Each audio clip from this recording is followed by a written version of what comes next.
Përshëndetje të nderuar zonja dhe zotrim, përshëndetje të dashur miq, ja ku po takohemi sërish së bashku në kanalin ton, këtë herë për të ndarë me ju një histori shumë të dhimbshme, për të ndarë një dramë shumë të madhe. Do të ndajmë historinë e Mimozës nga Kruja, një grua e cila ka sakrifikuar jetën e saj që burri të paguajë borxhet. Ndodh në jetë ka disa burra të cilët janë burrece dhe nuk dinë të vlerësojnë marrëdhëniet e tyre. Mimoza është një grua që sot jeton në Itali, por historia e saj është një rrëfim dhimbjeje dhe sakrifice që ka kaluar përmes gjithçkaje, që një njeri mund të kalojë gjatë një jetese. Ajo është një grua e fortë, por që ndihmon me çdo hap të saj që të shërohet nga plagët që ja lanë vitet e vështira të jetës. E rritur në Krujë, një qytet me tradita dhe zakone të forta, Mimoza nisi jetën e saj me shpresë dhe ëndra për të krijuar një familje të lumtur. Por rruga e saj do të ishte shumë më ndryshe nga ajo që vetë Mimoza e kishte imagjinuar. Në moshën 20 vjeçare, Mimoza u martua me një burr që në fillim e trajtonte me dashuri dhe respekt. Ata kishin 2 djemë dhe ajo ndjente se kishte gjithçka që një grua mund të dëshironte. Një burr që e donte, 2 fëmijë dhe një shtëpi të ngrohtë. Por pas disa vitesh martesë, jeta e saj mori një kthes të papritur dhe burri i saj nisi të ndryshonte.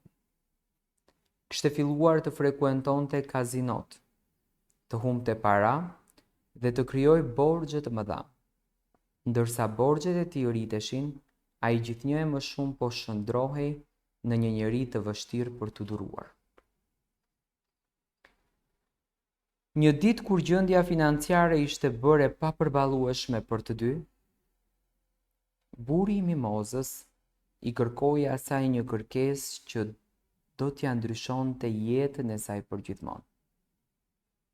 Ai kërkoi të shiste trupin e saj, të kryente marrëdhënie intime me një njeri tjetër për të fituar para që të paguante borxhet që kishte krijuar në kazino. Ishte një kërkesë e pabesueshme, një shkelje e të gjitha parimeve të saj. Por Mimoza nuk kishte mundësi tjetër. Pa ndihmë edhe një burr që ishte gjithnjë më shumë i varur nga lojrat e fatit, ajo nuk mund të refuzonte. Ajo ndjehej si një grua e shkatëruar, si një njeri që kishte humbur gjithçka që kishte ndërtuar për vite me radhë. Ajo do të kishte dashur të zgjidhte një tjetër rrugë, por nuk mundi. Çdo ditë ajo e gjeti veten të detyruar të përballej me kërkesat e burrit të saj, një njeri që e trajtonte si mjet për të paguar borxhet e tij, duke i quajtur lavire, çdo herë që ai merrte paratë. Mimoza e dinte që nuk ishte fajtore për këtë situatë. Ajo ishte një grua e thjeshtë që kishte bërë gjithçka për të mbajtur familjen e saj, për të siguruar një jetë më të mirë për fëmijët e saj.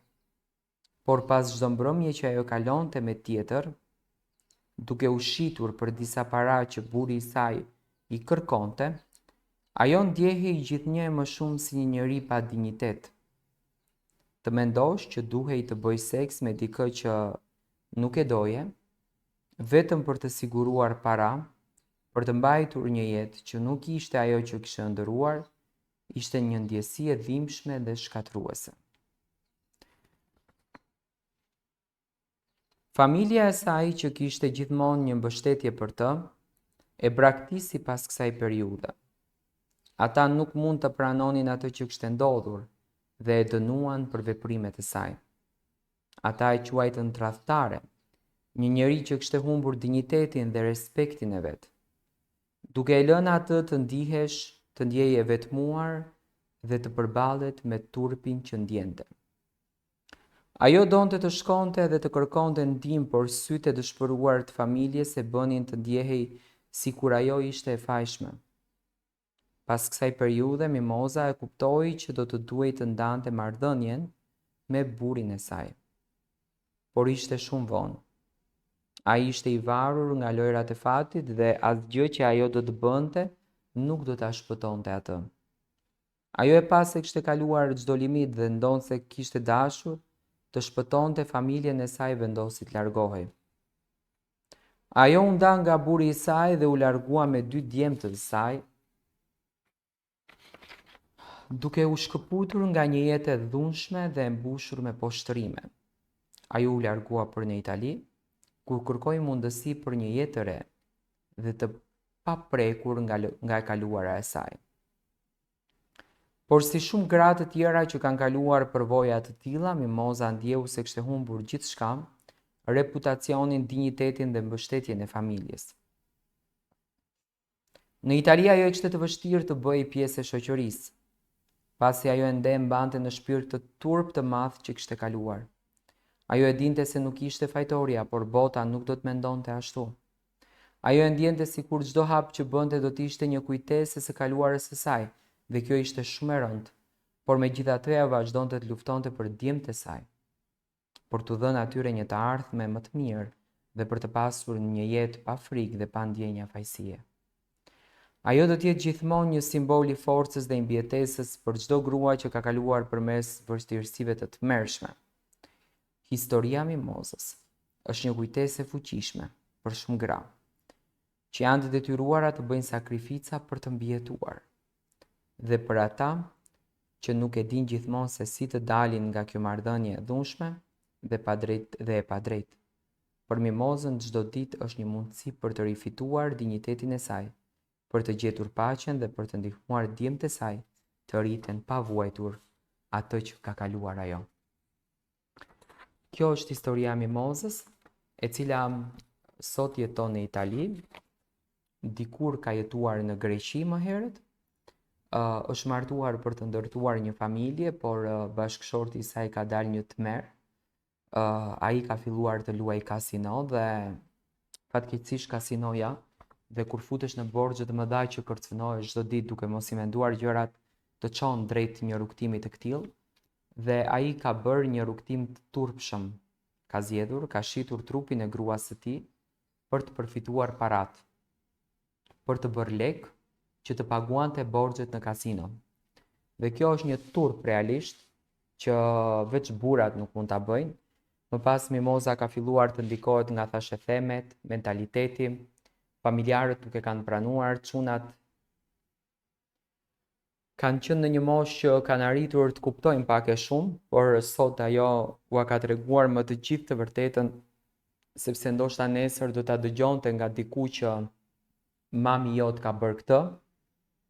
Dhe sot Mimoza jeton me një dhimbje shumë të madhe. Para një herë që nuk ja fal dot vetes për atë që ka bërë, që për mendimin tim nuk e ka bërë ajo, por ka qenë një kërkesë e bashkëshortit të saj që ta bënte këtë vendim të turpshëm. Ai e ka bërë me detyrim ndaj gruas së tij, dhe janë shumë gra ato të cilat jetojnë në fenomene të këtilla. Mesazhi im në këtë histori është që mos u turproni, ju nuk jeni fajtore të këtyre rrugtimeve. Ju a kanë bërë këtë gjën njerëz të cilët ju i keni besuar dhe keni ndërtuar familje me to, duke i quajtur burra të jetës, duke i quajtur njerëz të afërt, dhe këtë afërsinë e juaj ato e kanë shkatëruar, e kanë përdor dhe e kanë gjuajtur në tokë duke mos vënë në pas një gjë.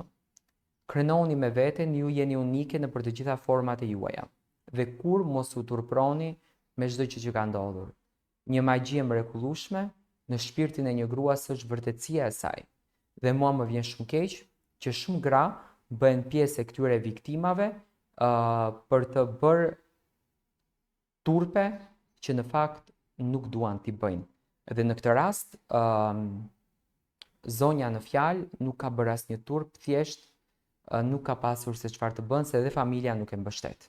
Dua të marr mendimin tuaj për këtë histori.